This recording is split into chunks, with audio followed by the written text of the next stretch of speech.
Bom dia, boa tarde ou boa noite, dependendo do horário que você está assistindo essa videoaula. Eu sou Ana Clara e, junto com os meus colegas do 7º período de Ciências Biológicas, iremos falar um pouco sobre o filonemátoda, na matéria de Laboratório de Ensino de Zoologia da Faculdade do Futuro. Então tá, primeiramente, onde estão os nemátodas? Os nemátodas, juntamente com os gastróficos e os rotíferos, e mais 6 filos, eles constituem os asquelmintos.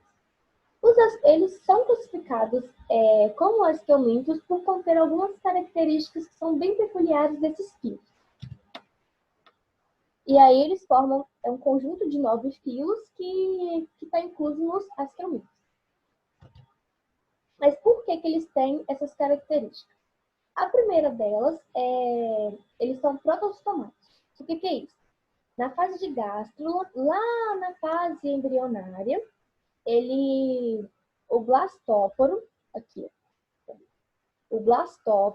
ele vai formar um orifício. E ou esse orifício pode ser a boca, futuramente, ou é o ânus.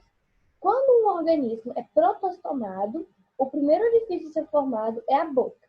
Então, essa característica, todos esses 9 filos, eles possuem, por isso eles são classificados como asquelmintos.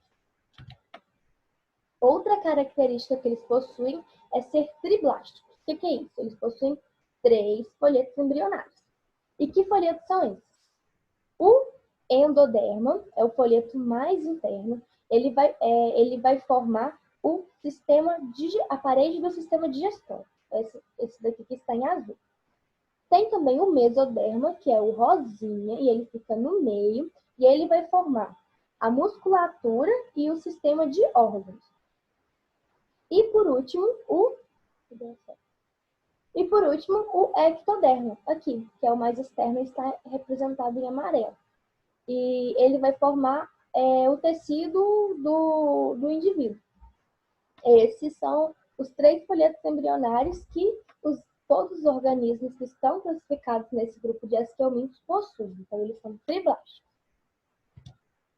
Outra característica muito interessante que esse grupo possui é o pseudoceloma. Vocês viram em plateumintos que os plateumintos não possuem celoma, certo? Eles são acelomados. O que é o celoma? É como se fosse uma cavidade que tem dentro do mesoderma. Lembra que eu falei dos folhetos embrionários? A gente tem o ectoderma, o mesoderma representado em rosa escuro, e a gente tem o azulzinho, que é o endoderma. O mesoderma, que está aqui, rosinha aqui, dentro dele tem essa cavidade, que é o celoma. E os acelomados, eles não possuem essa cavidade aqui, como vocês podem ver. Já os pseudocelomados, eles têm uma diferença, por quê? Essa cavidade de celoma, ela não está dentro do mesoderma, ela está entre o mesoderma e o endoderma. Por isso, o pseudoceloma. E praticamente todos os filos que estão classificados como asquelmintos, eles possuem isso. Creio eu que os gastróficos são um dos filos que não possuem essa característica, e mais alguns que eu não lembro aqui de cabeça não. E vamos aprender agora um pouquinho sobre esses outros filos que constituem os asquelmintos. Vamos falar um pouco dos gastróficos. Eles são animais marinhos e de água doce e possuem um tamanho bem microscópico. Como vocês podem ver nessa ilustração, eles são bem ciliados, o corpo é cilíndrico. Esse daqui parece que é um amendoim, né? E você só consegue vê-los por microscópio. A gente tem também os rotíferos. Os rotíferos fazem parte do zooplâncton de água doce, então eles são somente dulcícolas. E eles possuem uma importância muito grande na reciclagem dos nutrientes. Como vocês podem ver aqui nessa ilustração, eles são os carinhas bem assim engraçadinhos e com várias formas específicas. O outro filo que também faz parte dos asquelmintos são os nematomorfos. Eles constituem de 320 espécies e são chamados popularmente de vermes crina de cavalo ou vermes cabelo. A sua fase de larva parasita artrópodes e ela tem essa ilustração aqui, é como que a larva é. E o adulto, ele é de vida livre e curto também. Aí aqui a gente tem também uma ilustração do adulto. Eles podem ser marinhos e de água doce. E uma história engraçada sobre esse nome popular dele ser verme-crina de cavalo é porque as pessoas antigamente encontravam esses vermes em coxos de cavalo. Aí associavam como se ele parecesse com o fio da crina do cavalo, e aí associava como se fosse um verme do cavalo. Aí sempre, é por isso deu o nome, verme crina de cavalo. Aí depois foram descobrir que aquele verme estava ali no coxo porque tinha muito gafanhoto na região. Aí esses gafanhotos caíam no coxo, morriam ali e aí aparecia o verme, porque o verme fica no corpo do artrópode até ele morrer, né? E é isso, o sistema tomou. E a gente tem também os acantocéfalos, eles são constituídos por 1.150 espécies. O corpo é alongado e possui essa probóscide aqui, que é como se fosse a boca dele, que ele vai fixar no seu hospedeiro para tirar seus nutrientes. Eles também são parasitas e as larvas, elas parasitam crustáceos e insetos. E já os adultos são parasitas do sistema digestório dos peixes. Aqui a gente pode ver como que esse indivíduo é bem pequenininho.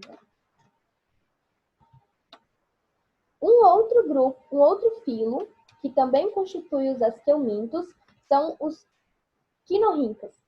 Eles possuem 150 espécies catalogadas, são indivíduos marinhos e possuem 1 milímetro de comprimento, que são bem pequenininhos também. E também são parasitas, igual os outros filos. Eles são parasitas, só que eles são parasitas de crustáceos e de aves, principalmente patos. E que a gente vê como é que ele é diferentão, iguais os outros. Eles são bem ciliados, olha como vocês podem ver. E o corpo é o quê? Alongado e bem cilíndrico. É também uma característica de asqueuminto. Outro grupo, esse filo, ele é bem recente. Ele tem 9 espécies e ele é um dos filos mais recentes descritos. O seu habitat é no cascalho marinho de conchas, que é bem no assoalho marinho, onde ficam o resto de conchas, e aí eles fixam naquelas conchas para tirar seus nutrientes.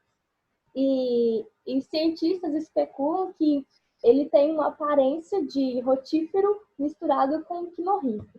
Ele também é um indivíduo bem assim peculiar, todo ciliado, bem enrulicinho mesmo. Outro filo, dentro dos asqueumintos, esse confesso que eu acho muito legal, são os tartígrados. Os tartígrados são conhecidos também como ursos d'água. E um fato muito legal deles é que eles são cosmopolitas. Eles estão em todos os ambientes que você pode pensar do planeta Terra. Eles estão no ambiente marinho, no ambiente de água doce, eles estão no musgo, eles estão eles são até chamados de pioneiros em ecossistemas, porque quando os cientistas dão exemplos de erupções vulcânicas. A erupção vulcânica ela acaba com toda a biodiversidade no local.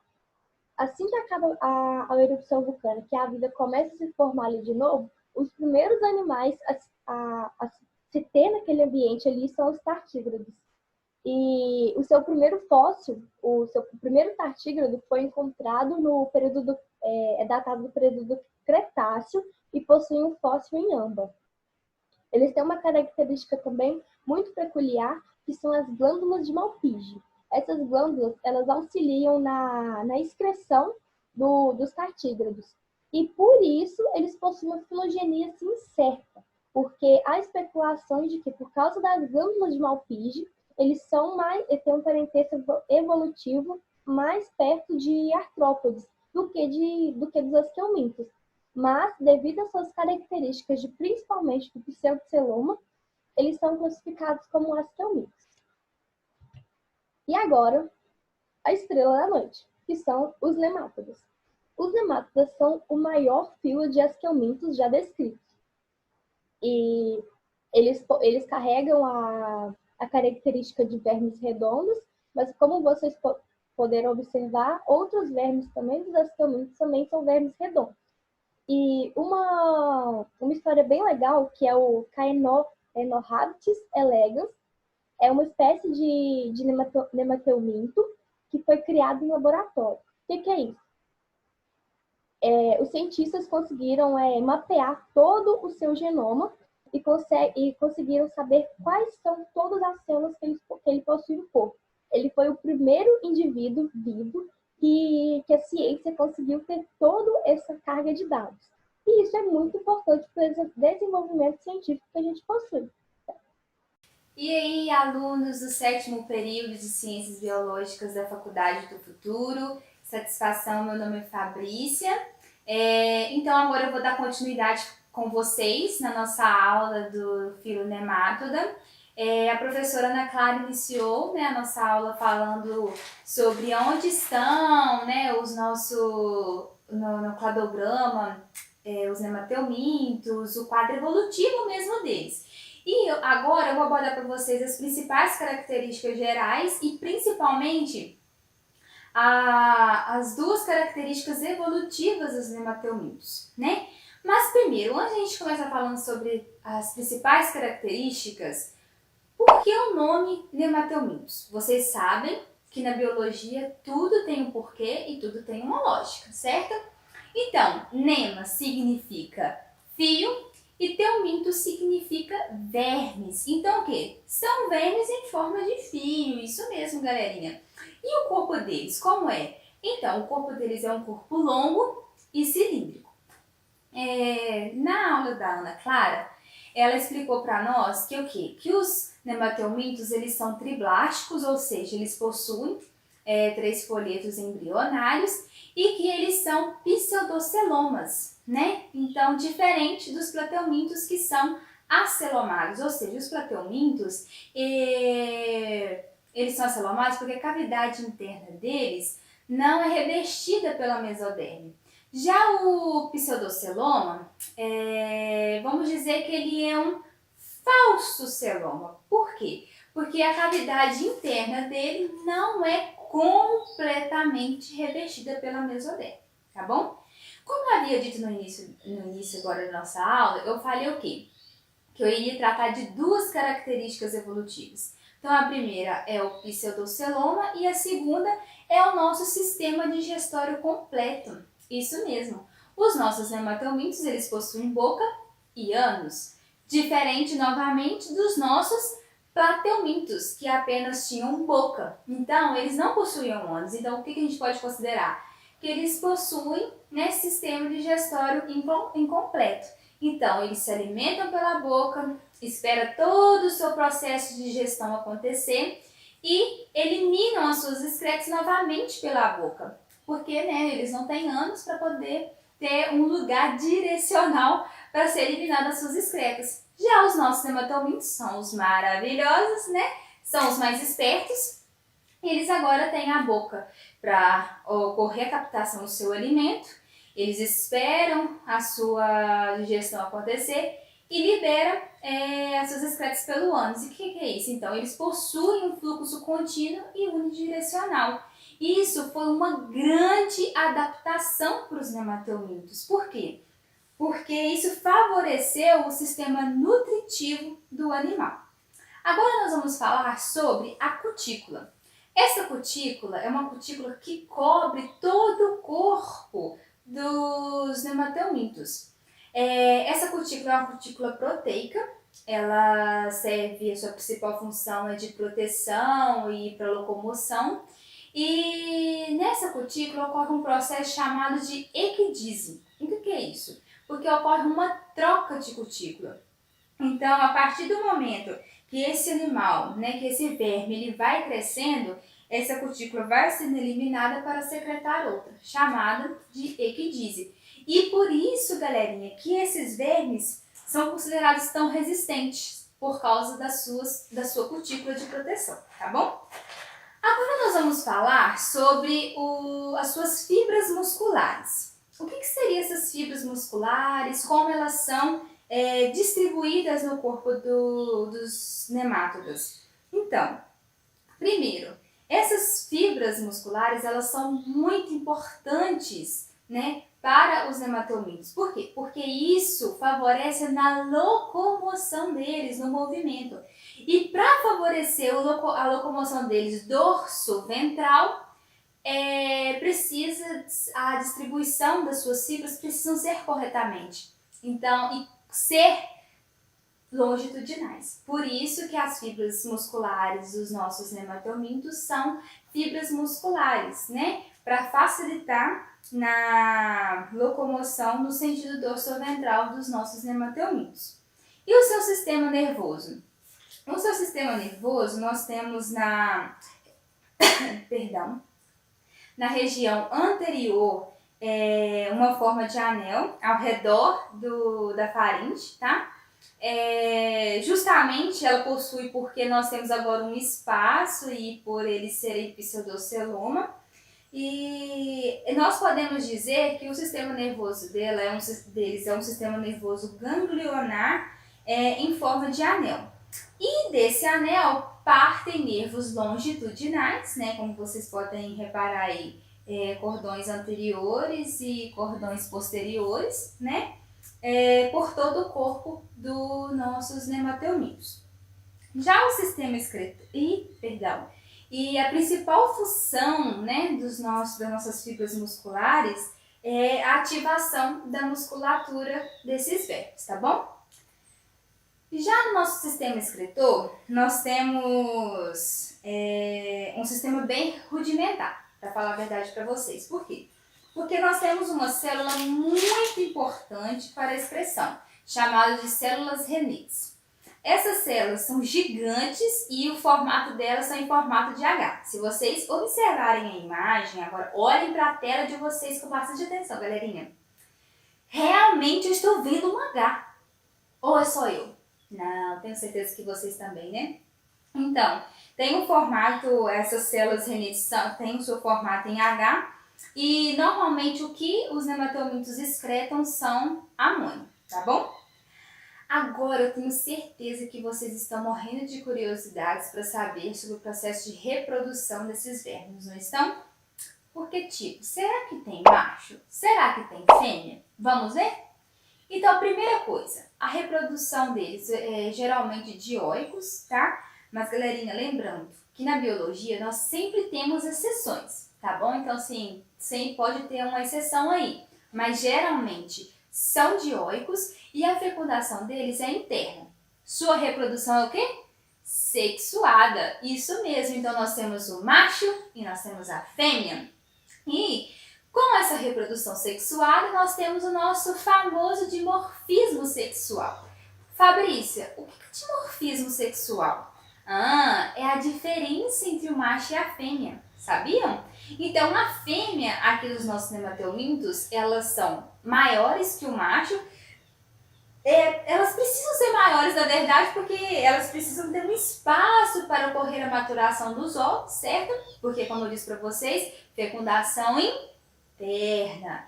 E os machos, eles possuem na parte posterior, a parte posterior deles é encurvada, podem reparar aí na imagem para vocês verem. Por quê? Porque assim, essa curvatura, né, vamos dizer, essa espícula dele, facilita com que ele agarre essa fêmea e favoreça ele no momento de sua cópula, tá bom? Nossa, mas significa, Fabrícia, até agora, durante a aula, eu percebo que os nematomintos evoluíram bastante, hein? Então, será que eles possuem sistema circulatório e sistema respiratório? Galerinha, infelizmente, eles não possuem, né? As suas trocas gasosas ocorrem por difusão. Podem ser diretas, né, que é célula e ambiente, ou podem ser anaeróbias. O que significa isso? Que eles não precisam de oxigênio para produzir energia, tá bom? Então, lembrando, eles têm quase tudo, menos sistema circulatório e sistema respiratório, tá bom? E o modo de vida deles? Então, nós temos nematomintos de vida livre, que são os terrestres, marinhos, os cícolas, e nós temos os parasitas, né? Que pode parasitar o homem ou até mesmo animais.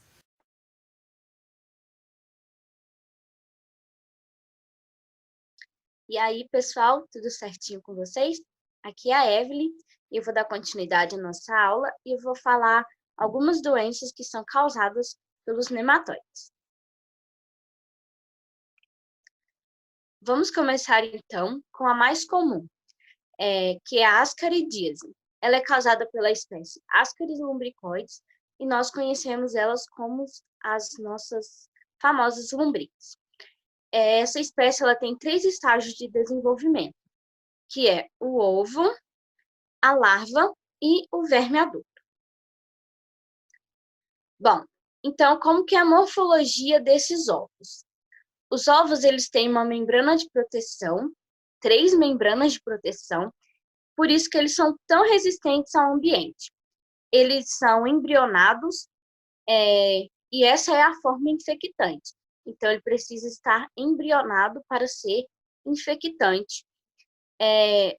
Durante a ovoposição, pode ser que tenha ovos férteis ou inférteis. E as larvas, elas têm 5 estágios de desenvolvimento. E os vermes adultos, eles medem de 15 a 20 centímetros, são cilíndricos, brilhantes, de cor branca ou rosada. E na extremidade anterior, eles têm uma boca que eles usam para se fixar bastante na parede do intestino. Essa espécie ela possui um dimorfismo sexual. O que é isso? É a diferença entre o macho e a fêmea. O macho ele vai ser menor, com uma cauda curvada, com pequenas espículas copulatórias. E a fêmea ela vai ser maior e a extremidade posterior dela vai ser retilínea. Bom, como é que é o ciclo biológico desse parasita? É um ciclo monoxênico, que significa que ele tem apenas um hospedeiro. Bom, um ovo infectado com uma larva no estágio 3 está ali no ambiente. E por algum acaso, alguma pessoa vai ingerir esse ovo contendo essa larva numa água contaminada, num alimento mal higienizado. Esse ovo vai para o estômago e lá ele vai eclodir e vai ter a fase de desenvolvimento 4. E aí, após a 4, ele vai ter a 5. Então, as larvas no estágio 5, elas vão começar a migrar para outros locais. Elas podem chegar até nos pulmões, na árvore brônquica. Elas vão começar a perfurar esses pulmões e chegar aí na árvore brônquica, subir pela traqueia. E nessa fase ela pode ser expelida, então, ou pelos olhos, pela boca ou pelo nariz. Mas se essa larva ela for deglutida, ela vai para o estômago novamente e vai chegar no intestino, onde ela vai se transformar em um verme adulto e vai começar o seu ciclo reprodutivo. Então, vai ter a cópula e as fêmeas elas vão botar os seus ovos. E aí os ovos serão eliminados nas fezes, contendo a larva L1. E aí essa larva ela vai ir para o estágio 2 e depois o estágio 3. E aí, se ela for novamente consumida acidentalmente por alguém, esse ciclo todo vai retornar em um outro organismo. Bom, e quais são os sintomas, então, que a ascaridíase pode causar? Bom, quando são em larvas, elas vão dar bronquite, aquela tosse seca, infecção pulmonar, porque as larvas elas vão ficar ali passeando pelos pulmões da pessoa. E quando são vermes adultos, elas vão causar cólicas, vômitos e levar até um quadro de desnutrição, porque ela vai estar ali pegando os nutrientes daquela pessoa. E em caso de uma infecção com mais de 100 vermes, a pessoa pode ter insônia, manchas brancas.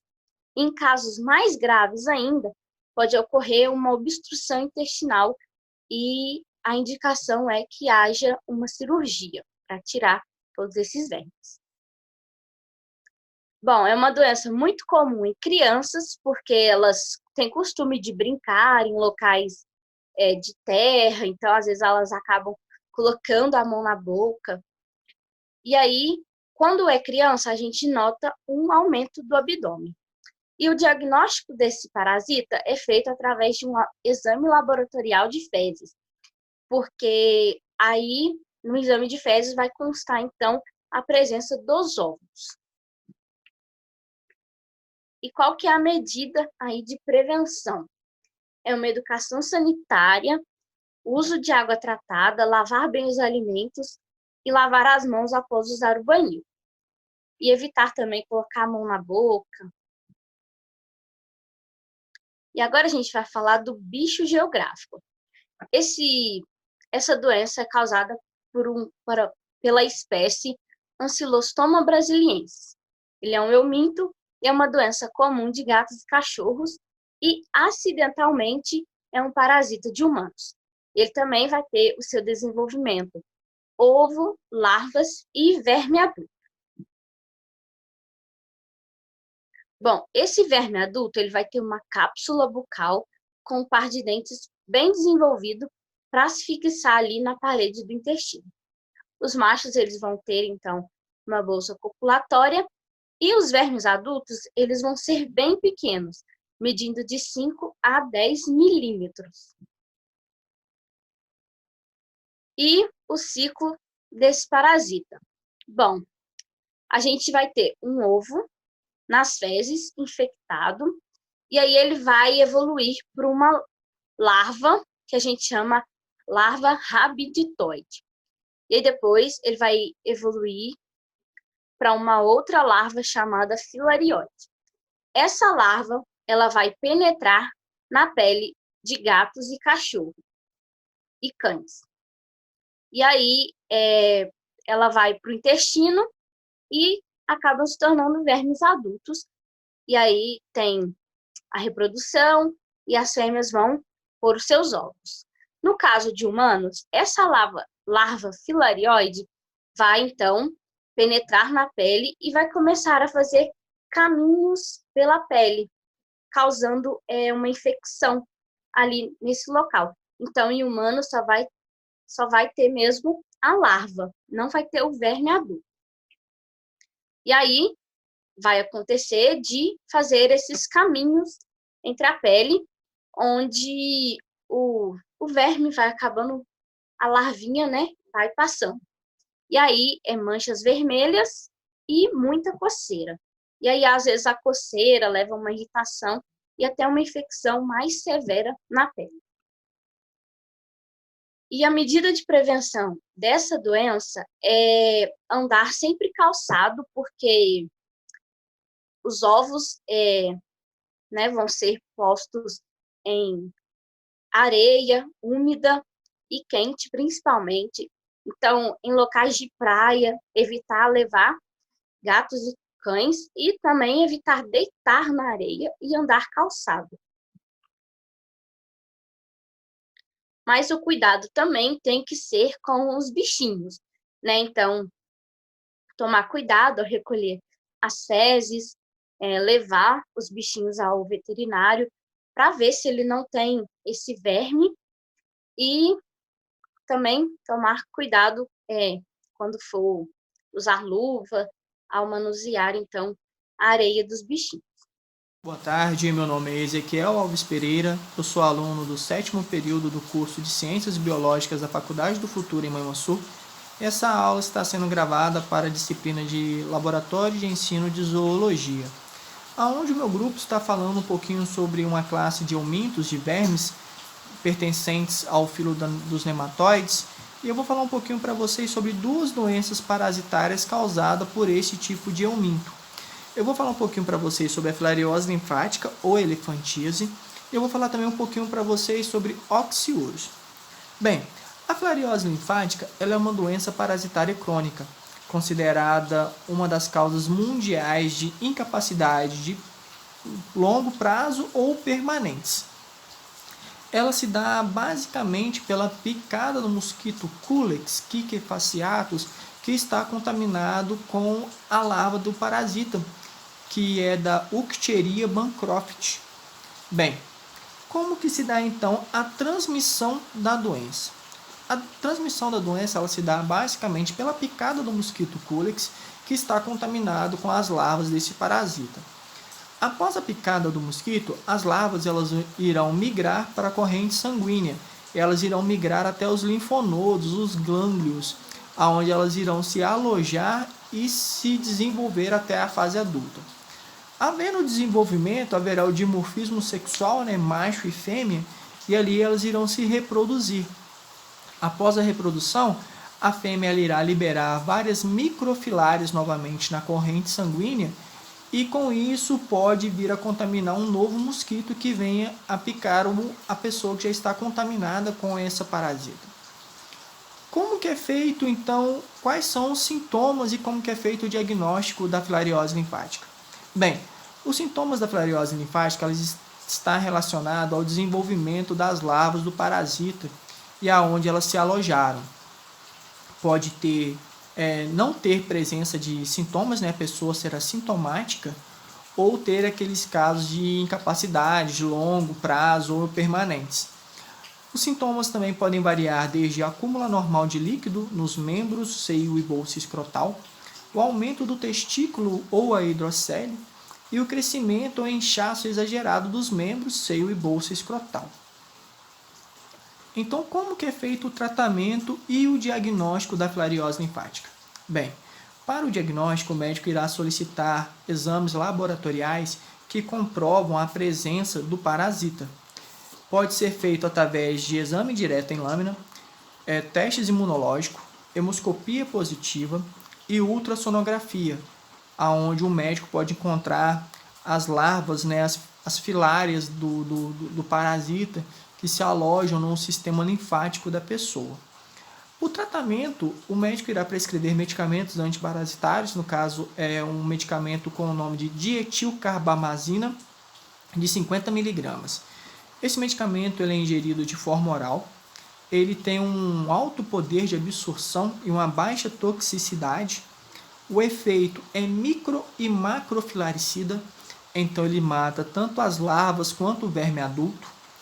A gente também, no caso, podemos fazer o combate, né, o vetor, que no caso é o combate ao mosquito, fazer medidas de profilaxia, colocar telas nas janelas e nas portas para evitar que a gente seja picado pelo mosquito contaminado com essa doença.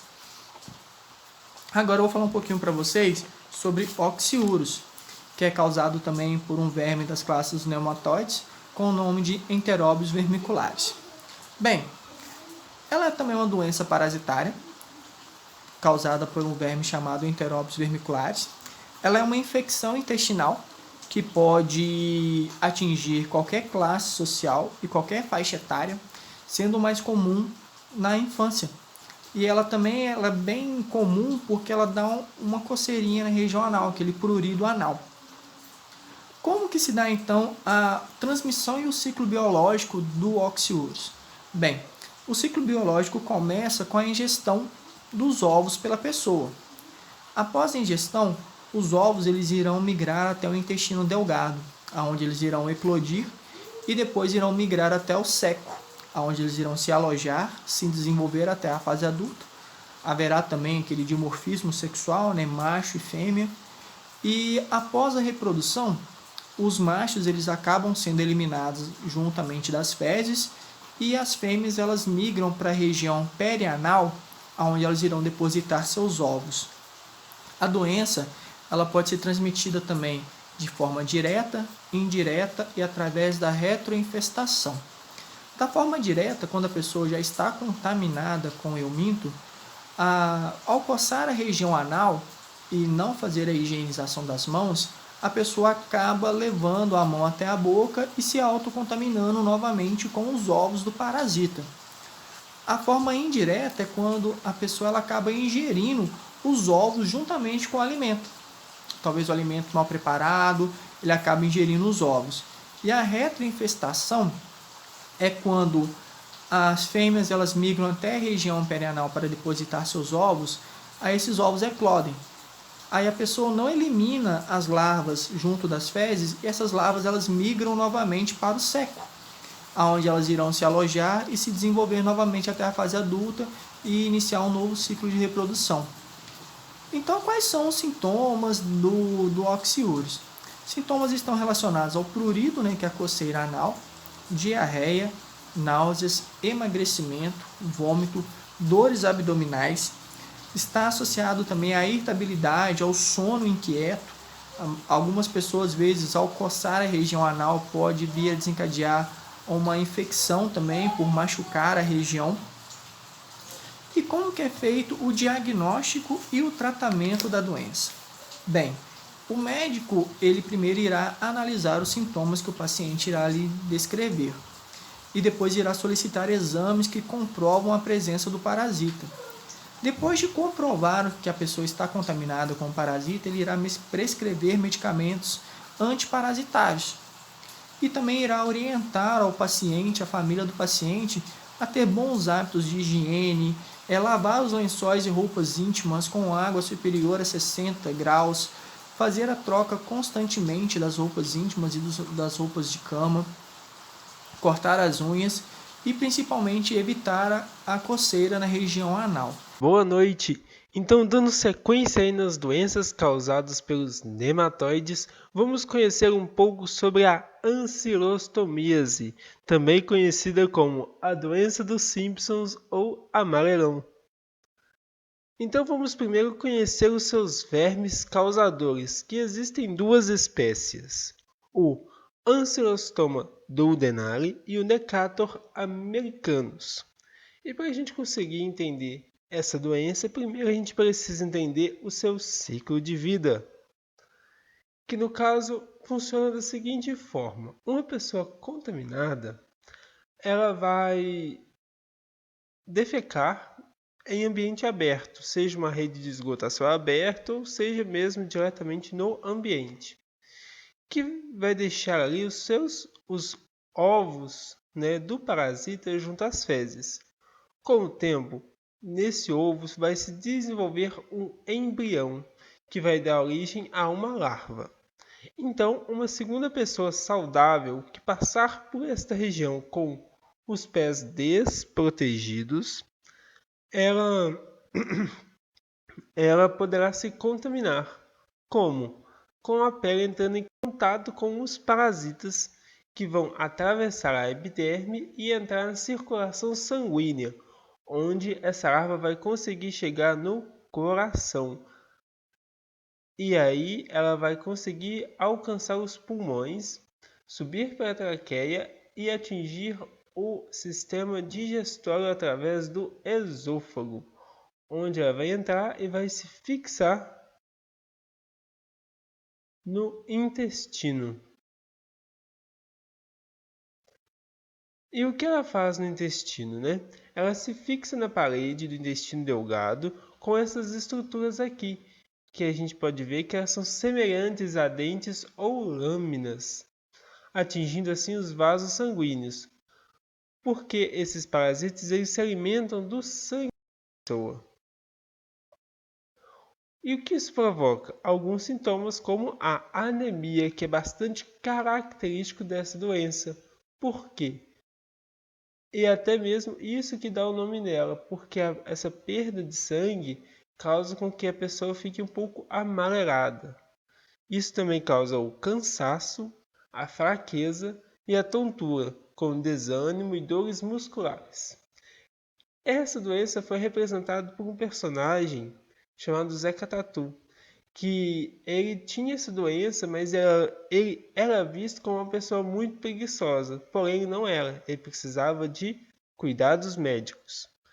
E à medida que a anemia piora, surgem falta de ar e deficiências na circulação e no funcionamento do coração que podem levar até mesmo à morte. Outra coisa que acontece nessa doença é o fato de que algumas pessoas com essa grande perda de sangue, elas perdem muitos nutrientes.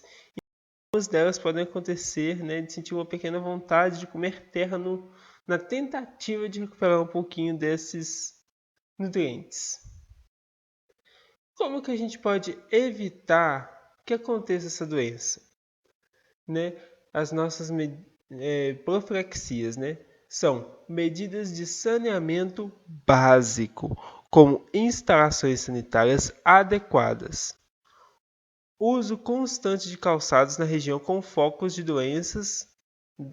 da doença. O que acontece? Essas medidas de saneamento básico, né, ela, principalmente com o tratamento de esgoto, ela vai impedir que uma pessoa contaminada espalhe os ovos e os parasitas pela região. E o uso constante de calçados, né, ela isola a pessoa saudável, porque impedindo assim que o parasita entre em contato com o seu organismo. E consumir também água tratada e alimentos bem lavados, uma vez que o parasita também pode chegar no organismo da pessoa através desses meios. E se você conhecer alguma pessoa que esteja apresentando esses sintomas, ela não é uma pessoa preguiçosa, ela precisa de tratamento. Os nematóides eles não atingem somente os animais e pessoas, mas eles também conseguem causar sérios problemas com as plantas. Isso mesmo, e com uma grande diversidade de plantas que causam assim um grande prejuízo econômico. Aqui a gente pode ver, né, a imagem de várias plantas sendo atingidas por nematóides. Aqui, por exemplo, uma cenoura saudável e aqui do lado 2 exemplares que foram atingidos por nematóides, causando assim a sua deformação. Aqui nós temos várias outras plantas também. Mas o que eles fazem? Em geral é o seguinte, eles reduzem a absorção de água e nutrientes, causando-se, por consequência, a redução do desenvolvimento e da produtividade das plantas. Aqui a gente consegue observar um campo com uma área infectada pelos parasitas. Então, as plantas saudáveis aqui ao fundo, né? E aqui as plantas infectadas, que apresentam um menor crescimento, um menor desenvolvimento e uma menor produção. Aqui temos um café, né? Que é bastante presente na nossa região. E aqui um café infectado. Como o café é a cultura forte, né, o principal meio econômico da nossa região, então aqui a gente vai focar em duas espécies que contaminam a produção de café, que é o Meloidotica exigua e o Meloidotica incolita, né, que são esses dois aqui. O exigua, ele tem uma característica assim que a gente pode observar diferente dos outros nematóides, é que a sua fêmea ela apresenta um corpo arredondado, enquanto a maioria dos nematóides, né, tem um corpo cilíndrico, fino e alongado, ela apresenta esse corpo arredondado. Então, o que o exigua faz? Ele produz essas pequenas galhas nas raízes, que isso reduz, né, o sistema radicular. E na parte aérea, deixam as folhas cloróticas amareladas, manchadas e causando uma grande queda de folhas nas épocas secas e frias do ano. Enquanto o incólita produz galhas menores, porém ele causa o engrossamento da raiz, causando rachaduras e aspecto de cortiça, que é essa raiz aqui toda deformada. Aqui a gente pode ver também, né, bastante anormal. Então aqui nós podemos observar, né, essa raiz com a presença de nematóides, que ela está toda com esse aspecto, né, de cortiça mais grossa, com menos ramificações e tudo mais. E o modo de reprodução, né, o ciclo de vida desses dois nematóides é muito parecido, que é o seguinte: um ovo vai dar origem a uma larva que vai infectar uma raiz saudável, onde ela vai depositar ali uma bolsa de ovos que vai eclodir, né, dando origem a várias larvas que vão danificar o sistema, que vão danificar os tecidos da planta, causando a formação dessa galha, dessa região aqui. E que depois essas larvas elas vão sair e vão contaminar outras raízes, causando assim um grande número de galhas nas plantas. E como que a gente pode evitar essa doença terrível? Primeiro que a melhor solução é realmente evitar, uma vez que o seu tratamento é muito difícil, porque como os nematóides vivem em ambiente subterrâneo, a própria terra fornece um sistema de segurança, de proteção para esses animais. Por quê? Então é necessário agrotóxicos pesados que podem, além de não resolver, podem ainda contaminar o solo e a água. Por isso, a melhor forma é evitar a entrada de terra contaminada, porque com ela podem vir os ovos, né, e espalhar a doença pela propriedade. Então é necessário lavar os equipamentos agrícolas e EPIs, equipamento de proteção individual, antes de sair de uma área para outra. Oi pessoal, tudo bom com vocês? Eu espero que sim. Eu sou a Geise, graduando do curso de Ciências Biológicas da Faculdade do Futuro, e hoje a gente vai dar aí continuidade à nossa aula sobre o filo Nematoda. A gente já viu muita coisa legal até aqui, a gente falou aí como que esses seres vivos surgiram aí na escala evolutiva desses seres vivos, né? Como que funciona o corpo desses animais, a fisiologia, a morfologia. E agora a gente vai falar da importância que esses seres vivos têm para os seres humanos e para o meio ambiente. Lá nas outras partes da aula foi falado também de doenças que esses animais causam nos seres humanos e também nas plantas. Aqui eu coloquei para a gente poder lembrar alguns exemplos, né? Aqui o Jeca Tatu, que é aquele personagem lá do Monteiro Lobato, que todo mundo achava que ele era preguiçoso, mas que na verdade ele estava com uma doença chamada amarelão, que é acometida por esses vermes aí, pelos nematelmintos. Uma espécie de nematelminto, na verdade. E também coloquei essa doença aqui, que é bastante interessante, que é do bicho geográfico, que causa essas manchas aqui na pele, que é causada também por um nematelminto. E foi falado também que esses animais, eles causam doenças em plantas, né? Coloquei aqui a imagem para a gente poder lembrar. Eles acometem as raízes das plantas, as folhas das plantas. Então aí a gente já consegue identificar uma importância na saúde, né? Por que a gente tem que estudar esses vermes? Porque a gente tem que saber como que a gente pega uma doença, o que a gente faz para evitar essas doenças, a profilaxia, né? E então tem uma importância medicinal, tem uma importância relacionada com a saúde.